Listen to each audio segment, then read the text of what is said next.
When I walk in and shut the door, I leave the troubles of the world behind. It is a very reassuring and peaceful environment.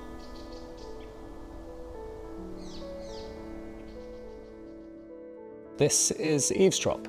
We are in a rural setting in West Sussex. The house is for my parents, and Eavesdrop has been built in the grounds of their previous home, a Grade 2 listed lodge where they had lived for 45 years. The design really needed to be very respectful of the setting of this listed building. I spent a great deal of time researching vernacular buildings of the High Weald to see which was most suitable within a wild meadow setting. The one typology which stood out was the simple barn, which I felt had an almost sculptural and heroic roof. We previously lived in a house with quite extensive grounds, and we were beginning to find it quite a difficult thing to maintain. So that became also quite a key point for the brief, to create a house for them which was with far less maintenance, was environmentally and sustainably highly performing, and also, and most importantly, I think, was to have a possibility of an access to a garden which was more manageable and more maintained. Once these fundamental parts of the brief were established, it became quite quick the idea to have a garden at the centre of the home, which was to be a courtyard. It is very much a room as a house, although it's outside. It is very, very much a room as a house, which we all use all the time. I'm out there first thing in the morning with a cup of coffee. If friends come and call round, we're nearly always in the courtyard. It's just a lovely feel. Now that it is built, it's been the greatest surprise by actually how it's been used and how it feels. And I also never imagined children seeing the passageway or arcade which surrounds the courtyard to be like a running track. And it's been a wonderful surprise that the courtyard is actually developed into a place of play and of colour and of fun. And that quality permeates through the whole house. My brother, Richard Dowdall, was the structural engineer. My parents always had a slight pipe dream on trying to bring our skill sets and disciplines together on a particular family venture. And he designed and specified all the structure that we used. One of the key concepts behind the scheme was to use a minimal amount of materials to create a complex geometry and a large space.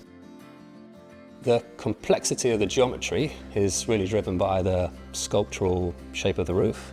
The ridgeline starts at its lowest level, which faces the listed lodge building.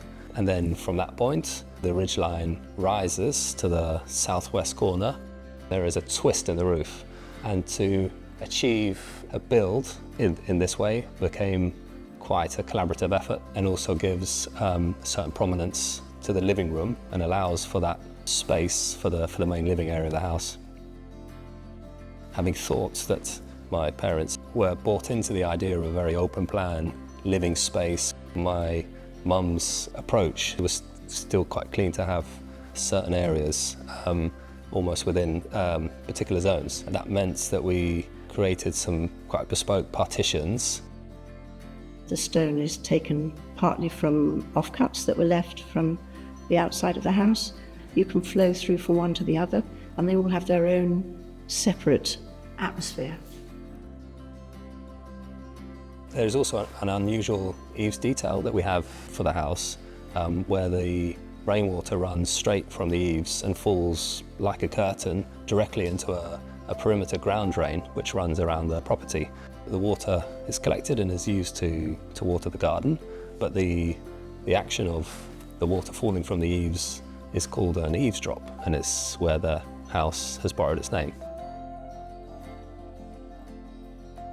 The idea to use such traditional materials came in very early discussions. We have a Goxhill clay tile for the roof. We had to spend a lot of time and care to make sure that the tile dimensions and proportions and how they are laid could adapt to the twist that was required for the roof. The external walls of the house are made from Clipsham limestone.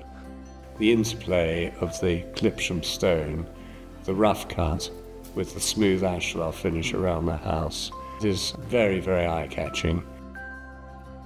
We also have a very rough walling stone, which is used solely for the long spine wall, which runs from one side of the property to the other side. I feel hugely privileged to have been able to design and build a home for my parents.